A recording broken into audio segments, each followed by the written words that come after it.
আমি জীবন কাহিনী, আমি চাঁদে 6 বার গেছি। চাঁদ বুঝেন, আবার আকাশের চাঁদ বুঝেন না। আফ্রিকা একটা দেশ আছে চাঁদ, যেটাকে আরবিতে তাসাদ বলে। আমি 6 বার গেছি ওখানে। একবার আমি জিজ্ঞাসা করতেছিলাম ব্যবসায়ীদেরকে যে তোমরা রমজানে কি করো? তো বলছে, শোনো, নিত্য প্রয়োজনীয় বিক্রি যারা করে, প্রয়োজনীয় জিনিস যারা বিক্রি করে, ওরা ব্যতীত আমরা কেউ ব্যবসা করি না। কেন? রমজান তো আখেরাত কামানের মাস, দুনিয়া কামানের মাস না। আমরা তো 11 মাস কামাই, 1 মাস কামাই না। তো জিজ্ঞাসা করলাম নিত্য প্রয়োজনীয় জিনিসের দাম কিরকম হয়? তা আমাকে বলতেছে, তোমাকে মুফতি মানাইলো কে? তুমি কেন? নিত্য প্রয়োজনীয় জিনিস আমাদের দেশে আমরা গরিব হইতে পারি, যারা বিক্রি করে এরা 1 মাস কোনো মুনাফা নেয় না। আমি বললাম কেন? কেন তুমি হাদিসে পড়ো না মুআসাত, সহানুভূতির মাস, আমরা গরিব, আল্লাহ ওয়াদা করছে যে সহানুভূতি দেখাবে রমজানে কর্মচারীর সাথে আর মানুষের সাথে, আমার বান্দাদের সাথে, তার জন্য জান্নাত লেখা দিব। বলছে আমাদের কোন ব্যবসায়ী যেই দামে কিনা, কস্টিং যতটুকু অতটুকু দাম নেয়, কোন নিত্য প্রয়োজনীয় 1 পয়সা লাভ নেয় না।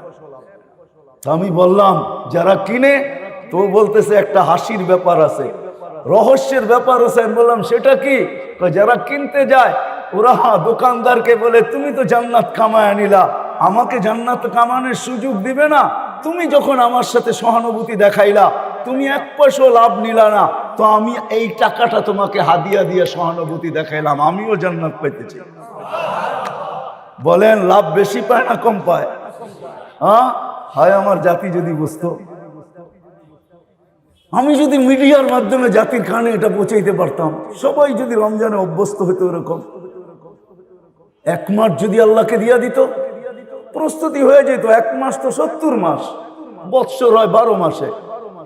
তাও যদি না করতো, শেষ 10 দিন যদি আমার পুরা জাতি লাইলাতুল কদরকে ধরার জন্য উৎপাইতা থাকতো, শেষ 10 দিনে লাইলাতুল কদর হবেই হবে, উৎপাইতা থাকতো, তাইলেও তো মারা যাওয়ার পরে আল্লাহকে বলতে পারতো, যদি জিজ্ঞাসা করে 80 বৎসরের বুড়াকে কতদিন ছিলি, 80 বৎসর, হিসাব রাখেন 1 রাত্রের দিয়া নেই।